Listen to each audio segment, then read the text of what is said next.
Dear students, we are going to learn another topic from the chapter Forms of Business Organization. So, today's topic is partnership.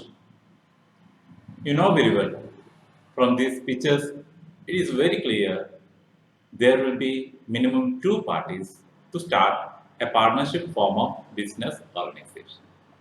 So, here we are going to learn more about what is partnership, then what are the different forms of partners, partnership firms, etc., and its advantages or limitations. So, from the very beginning, its meaning. It is a form of business where two or more peoples joining hands together to invest money and to share profit and losses. It is entirely different from the form of business organizations like sole proprietorship and joint Hindu family business. So, partnership is another form of business organization where minimum two number of people members will join together. They will combine their skill, experience, capital, and everything for the running of the organization. That is why they are known as partners. So let us look at the different features of partnership. It is a relationship between two minimum members, and 10 in case of banking business, 20 in case of other forms of business maximum. So two minimum members is needed. Otherwise, it will be if only one person is there. You know very well it is sole trader. But here partnership, it is the relationship between two minimum members, and there will be an agreement between the partners. It may be oral or written. The agreement between the partners is known as partnership deed. Remember the concept? There should be an agreement between the partners, maybe in the case of sharing responsibility, sharing profit, sharing their duties, losses, liabilities. It will be written in the agreement. So it is known as partnership deed. And the business must be lawful. As per the Partnership Act, Indian Partnership Act of 1932, it is very clearly written that the business done by partners should be lawful. That is another feature. And sharing of profit will be as per the agreement. Another feature of partnership is sharing of profit, and it will be as per the agreement, maybe equally or as per some ratios like 2 is to 1, 1 is to 1, 3 is to 2, or as per their capital contribution. As per their capital contribution. And sometimes the business will be carried out by all or any one of them acting for all. Partnership definition says that it is an agreement between two or more people carried on by all or any one of them acting for all. All the partners will be active, or sometimes one will control everything for all other partners. And the partner's liability is unlimited. Here also, like sole trader, the liability of partners is unlimited. Only in certain cases, limited liability partnership, one person will have limited liability and other will have unlimited liability. And there is no separate legal existence or entity. Another feature, it says that the partner and the firm are same. There is no difference between the partners and the organization. Sometimes there will be legal issues. At that time, the law, the court will treat both are equal or a single person. And utmost good faith is very essential for the partnership. That means it is a relationship between two or more people So mutual understanding must be there, mutual trust must be there by disclosing all factors related to the business. No need of hiding any information related to the business in between the partners. And transfer of interest. Here, no possibility of transferring interest means a share of one partner to another partner, and there must be a permission or an agreement in between the partners. So no possibility of sharing interest by one partner to his relatives or any other people. And implied authority, that indicates all the partners should follow the laws of the organization. There should be some written rules and regulations must be followed by the partners, all the partners. So these are the different characteristics of partnership. Let us look what are the different types of partnership. What are the different types of partnership? So first of all, we have to look at the concept general or ordinary partnership. There is no specification. Here, the liability of all partners is unlimited and it will be run for a duration and it will be divided into two types. General ordinary partnership is divided into two types. General partnership is a simple form of partnership. It is divided into particular partnership and partnership at will. It is divided into particular partnership and partnership at will. Sometimes the partnership will formed for completion of a particular purpose.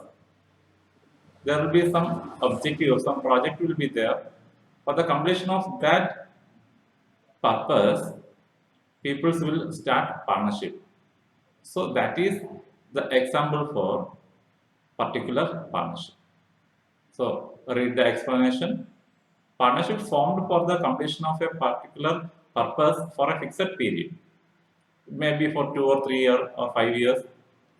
And at the end of that particular year, it will be completed. After the completion, they will dissolve it. And next one type of general partnership is partnership at will. At will means the mutual agreement with the partners. And the will partnership in this type of partnership, the duration of the partnership will not be fixed in advance. At any time, one partner is deciding he want to discontinue the partnership, break the partnership. At that time, the business will end at the will, at the agreement, at the interest of another partner. So after discussing, the partners will close all the activities for the business. So general or ordinary partnership is divided into two. Particular partnership for started for some particular purpose, and partnership at will started at the will of partners, at the mutual agreement of the partners. And a limited partnership, as the name indicates, limited partnership. Limited partnership. In limited partnership, the liability of the partner will be limited. But this type of partnership is not allowed in India. That is the bill. But nowadays they are allowing limited liability partnership. I think you have heard that concept. Limited liability partnership is allowed in India, but with certain criteria. They have to follow some rules and regulations. Some criteria are there. We will learn in detail in the next talk. So these type of partnerships are available in our locality. Remember, few more type of partnerships are there. So remember, general or ordinary partnership is divided into particular partnership and partnership at will and limited partnership also. So remember the concept.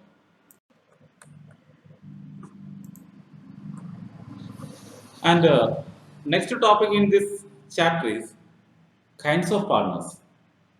Kinds of partners. Lot of type of partners are there in partnership firms. First one is Active or working partner. Active or working partner. Active or working partners, they will contribute capital. Also, they will take part in the business activities. They have maximum contribution in this type of organizations. They will be very active, as the name indicates.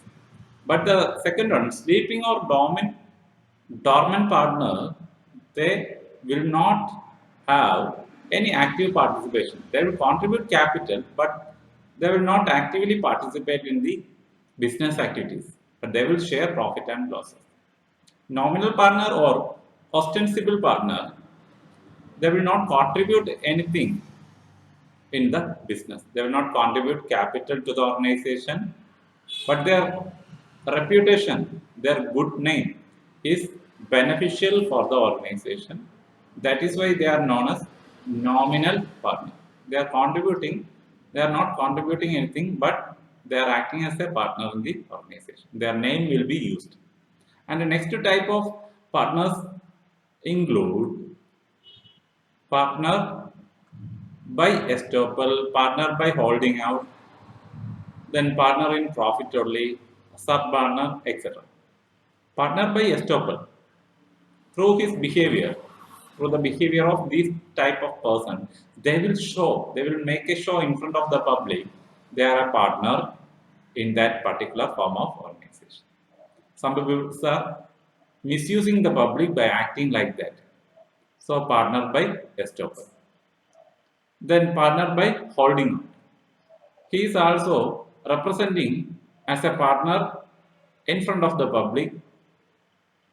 Actually, his name and fame is used. They are not contributing anything into the business. So sometimes you may feel both are same, estoppel, partner by estoppel and holding out is same, but it is different. Then partner in profit only. They are not active partners in the business firm, but as per say, a special agreement, some peoples will be admitted into the organization for sharing profit only. So these type of partners are known as partner in profit only.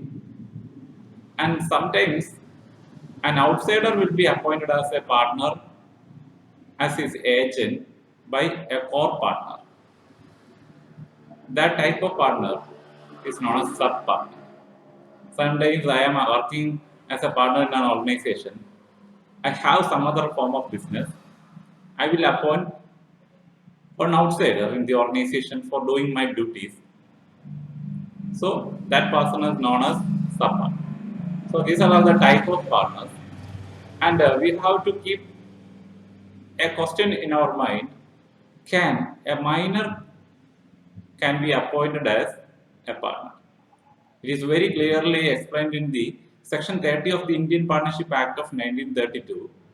A minor can allow or can be admitted as a partner. Lot of criteria are there, but the liability of a minor will be always limited. Remember the point. Liability of a minor partner always will be limited, and have some rights. Sharing profit and property of the firm can be shared, can check the accounts of the business organization, and also can sue, can file cases against the other partners for the payment of his share. Lot of situation we can say sometimes minor also become a partner at the time of death of his father or mother, who may be working as a partner in the organization. So remember minor as a partner. Then what is partnership deed? Very important thing. Partnership deed, as we have learned, is a written agreement between the partners, and it includes lot of details regarding the organization. It is also known as the article of partnership. Why? Because it is one of the important document that is very essential for the registration of partnership also. So remember the points. Name of the firm will be there, address of the firm, details regarding the partners, what are the objectives of the business, what is the amount of capital contributed, the profit sharing ratio between the partners will be written in the agreement, and what is the amount of money withdrawn by the limit up to which the partners can be withdrawn by the organization from the organization. Then who is managing the business, and what is the amount of salary for managing partners. Then what are the rights and duties of a partner in the organization, and how to prepare the accounts, what are the accounts to be prepared. Then how to arrange the audit of books of accounts of the firm, and what is the rate of interest on capital of the organization. The organization will pay interest on capital to the partners, and what is how the division of work among the partners will be written in the agreement, and how to use which method of valuation of goodwill can be used in the organization at the time of admission and retirement and death of a partner. And lot of provisions will be there regarding the admission, death, and retirement of a partner. Lot of treatments are there for the calculation and adjustment of all these items in the accounts of the partners. Then sometimes there will be disputes among the partners. How to settle all these disputes? Then any other important matters as per their agreement will be recorded in the partnership deed. Remember, these all are the summarized concepts which will be recorded in the agreement between the partners. Let us discuss what are the different advantages of partnership. So, we have learned what is partnership in the beginning. Here we are going to learn what are the different advantages of partnership. No need of registration. Registration is not compulsory in partnership, but for facing legal formalities, it will be registered. So we can form any form of partnership business very easily, and they will have large resources, large financial resources and material resources. Why? Because two peoples will be there minimum. They can contribute maximum financial and material resources. But in sole proprietorship, only one person is there to bring all these things. And efficient management is possible. All the decisions will be taken through the mutual discussion between the partners. So efficient management is possible. Remember the points: easy formation, larger resources, efficient management, and division of labor is there. The work will be divided between the workers. And yet another advantage is prompt and balanced decision. Prompt and balanced decision. All the decisions are taken by the discussion between all the partners. So it will be prompt, adequate, and balanced. There will be no disputes between the partners. Then greater interest. Profit will be shared, maybe equally or as per some agreement ratios. So it will bring maximum interest among the partners towards the organization. And more credit facilities. They will get more credit facilities, financial support from money lenders or any other financial institution. So flexibility is another advantage. They can change decisions or business conditions according to the change in the society. They can take anything as per the changes happening in the society. Then, yet another advantage is protection of minority interest. That indicates each partners are getting opportunity for expressing their views. Only few members are there; they are getting opportunity to express their views in the meetings. So, these type of organizations protect the minority interest of each partner. Then, simple dissolution. It is very easy to dissolve the organization. Partnership is started at the will. They can, as per their will, they can dissolve it. Maintenance of business secret. It is very much possible because no need to publish all these informations to the public. And government have less control over these form of business. So these all are the different forms, different advantages of